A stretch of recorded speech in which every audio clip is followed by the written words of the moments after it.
What if the man being painted as the outsider is actually the one who kept the dream alive? What if the house Cat Deeley now calls her baby was never hers alone but also Patrick Kielty's rightful claim? Tonight, we're diving into the story the headlines don't want you to see.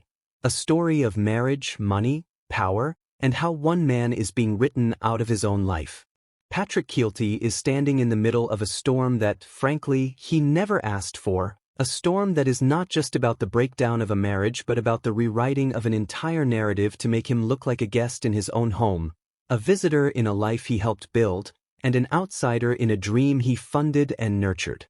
The headlines want you to believe that the £5 million Hampstead home belongs to Cat Deeley, that it is her project, her baby, her possession.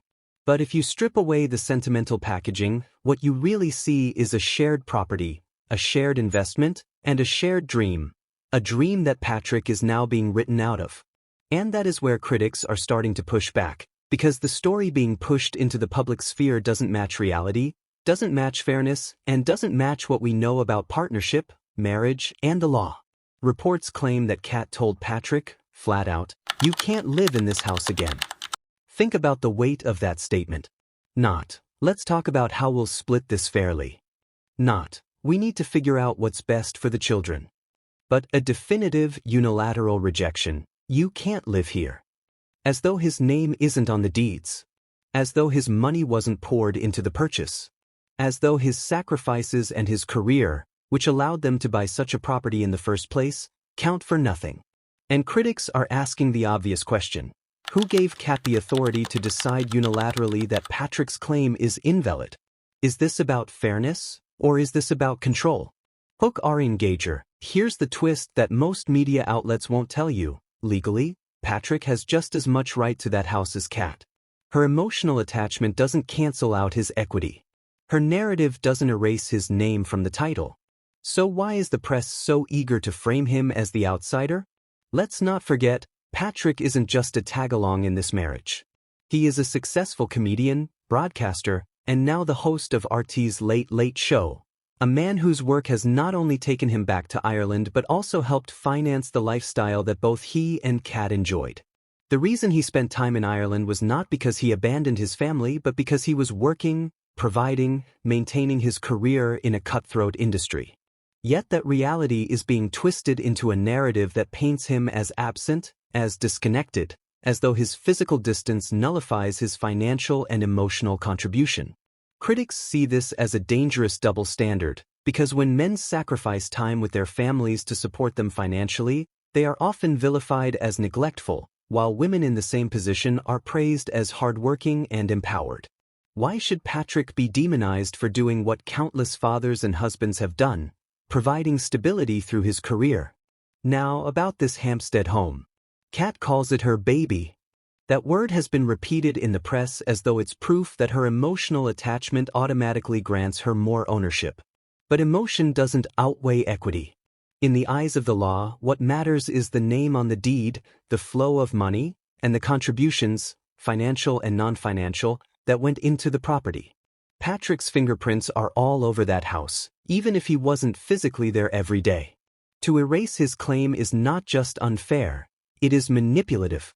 Critics are calling it an entitlement play, an attempt to use public sympathy and carefully chosen language to overshadow the cold, hard reality that Patrick owns just as much of that home as she does. And here's where the cracks in Cat's story get even bigger. If renovations and construction delays were truly the reason this marriage collapsed, then what does that say about the foundation of the relationship? Can scaffolding really end 13 years of love? Or is this just the convenient excuse to paint Patrick as the absentee while she claims victimhood? The irony is striking.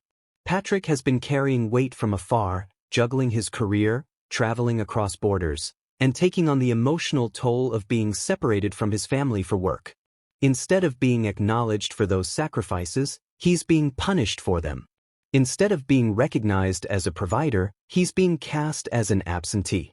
And critics are pointing out how this reflects a broader cultural bias, where women in public breakups are often portrayed as the wronged party while men are painted as distant, distracted, or at fault. But when you look closely at this story, that narrative collapses. Because Patrick didn't walk away. Patrick didn't give up on the home. Patrick didn't refuse to invest. He did all those things, and now he's being told he has no place in the very property he helped create. At its core, this isn't just about a house, it's about rewriting history. Cat is presenting the Hampstead home as her triumph, her project, her entitlement. Patrick is being painted as a shadow, a footnote, an outsider. But critics know better. They see the truth.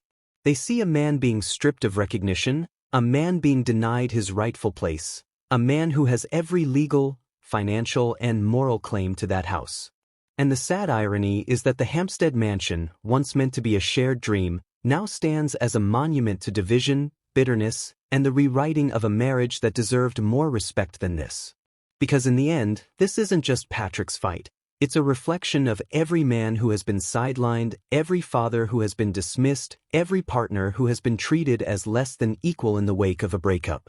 Patrick Kielty doesn't deserve to be cast as the intruder in his own home. He doesn't deserve to be erased from the very narrative he helped build.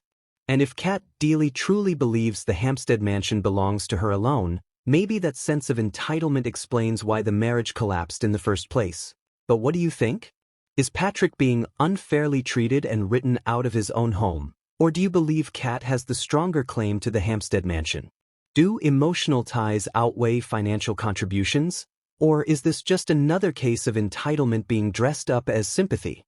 Drop your thoughts in the comments. I read every single one. And if you want more unfiltered breakdowns of celebrity controversies the mainstream media refuses to question, hit that subscribe button, smash the like, and make sure you don't miss what's coming next. I said, I'll be there. So I got up at 5, jumped on a 6 o'clock flight from Ireland, got into Heathrow at 7, jumped on a 20 to 10 flight, got into 1:15, walked into the Beverly Hills Hotel. I said hi, she fell off the chair.